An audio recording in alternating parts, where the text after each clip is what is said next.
Chase, like with the blue futon, out of the box, or out of the wall, whatever you want to call it, we have. Oh, that was so slick! Color Out of Space. Have I seen this movie? Yes. And I already did a review this one when it was actually in theaters at a small movie theater when I was in California. But I'm going to rewatch this one in 4K because actually the RLJE films and also Shudder, they don't do a lot of 4K movies. So was this transfer worth it? Let's find out. And is this movie any better? Because I honestly do not remember what I gave it the first time.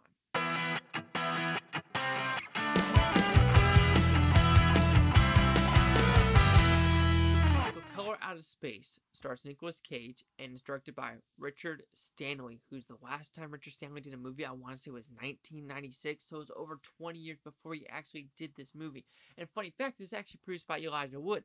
Didn't know that until, like, doing the credits again, you're like, oh, Elijah Wood produced this one? Interesting. But what's this about? But anyway, before I give you what it's about, let's go in the 4K quality and the actual sound. You already know my setup. Yes, this 4K release is spectacular. RLJE, whatever their films are, you need to go back and do more 4K releases with some of these Shudder ones. Maybe some of them don't need it, but holy cow, this one needed it because the purple, the pink, the colors, the atmosphere, the cinematography of them filming in Portugal, which is funny. They filmed this when I was living in Portugal, which I didn't know that. I was like, oh wow, that's kind of cool. And I've been in the town they were filming it, and I'm like, oh my god, that's so crazy. But you know what? The 4K looks spectacular. The colors are popping. The darks pop. The purple, amazing. The pink, amazing. Everything about the look and the sound of this movie works, and it did need the 4K transfer because I honestly think it also made the CGI look better. Because I remember watching this in a small screen. When I say it was small, it was super small. Because, most indie theaters aren't like spectacularly big. Dark theater, not the greatest projectors, smaller room. And I do remember it being a little bit dark, but holy cow. Like the insects, the CGI of them going through these weird ass worlds absolutely look fantastic in 4K. So, if you buy it in 4K because it is worth your time and money to find it in 4K. With the slipcover. Yeah. Movie. I still don't know what I watched though. I mean, you kind of understand it. Meteor falls from the sky and it fucks up this whole family and makes them morph into everything. And you have a hydrologist, a person in the woods, and just, color taking over this family of making them go crazy. And even watching it a second time, I still don't completely understand what I was watching. Maybe some of you can help me because apparently I don't understand some movies out there like Identity, even though I do understand that one and just people don't like my opinion on that one. But hey, thick skin, just like Nicolas Cage in this movie did. But it's really hard for me to talk about this one because it's like, what's the metaphors in this movie? What H.P. Lovecraft is really about. I know we're in this stage now where it's really coming back in video games and movies and people want it to they want to bring it out. There's the HBO show. Like I talked about my friend that we talked about, like the crime scene, Skid Row. He's not the biggest fan of that H.P. Lovecraft show, but some people are. But anyway, what's this movie about? Is it about government?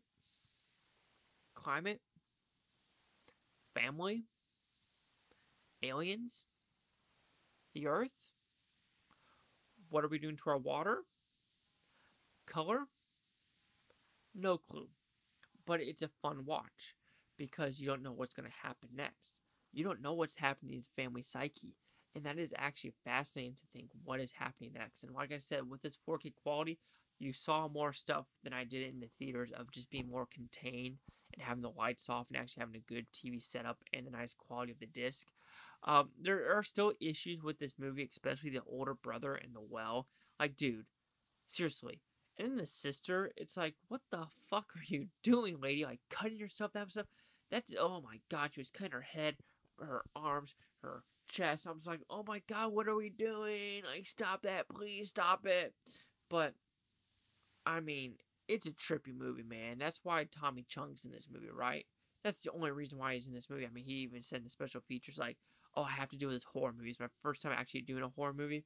There was a bad makeup scene when you first see Tommy Chung the first time. Like, his eye holes did look awful. but then they kind of fix the makeup. You can kind of tell where they're like, ooh, we need to fix that real quick. But the movie looks fantastic. It's a fun watch. It is never boring.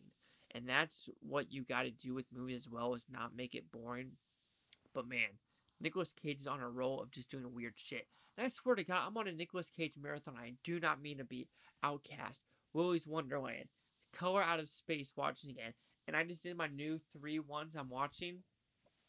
It's another Nicolas Cage movie. It's like Nicolas Cage is everywhere. He's just everywhere, man. Because I got to just do this and this. And his acting in this movie is bonkers as well. Because he'll just be talking. He's like, you just get the fuck in my face. Because, oh my God, I told you, you are being a bitch. And just get the fuck out of my face. You're like, what are we doing? Cocksucker, get the fuck out of my face. It's like, okay. I'm doing the whole Nicolas Cage right there. But man, Color Out of Space. What's your interpretation? Because I do think it's one of those movies where every person interprets it differently. And I don't have a problem with that.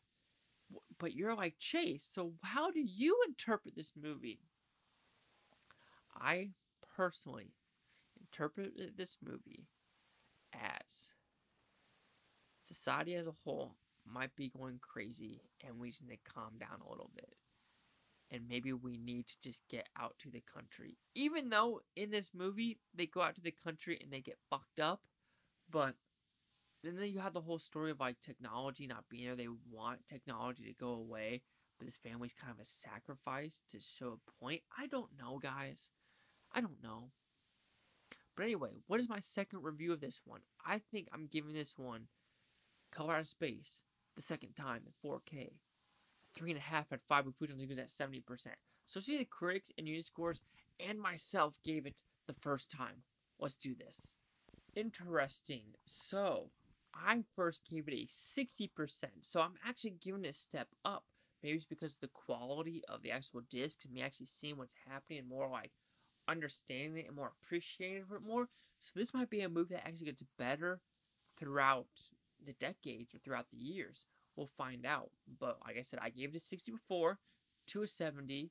The critics, an 86 with 205 of them. That's impressive for this type of movie. And we have the audience score, an 82% with only 50 plus. And here's critic consensus.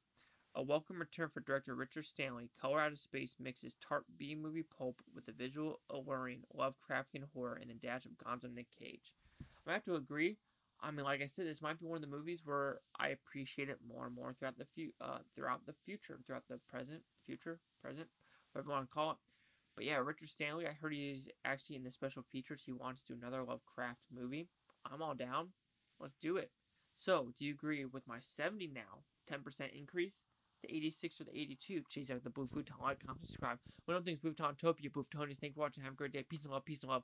And remember, are your colors out of space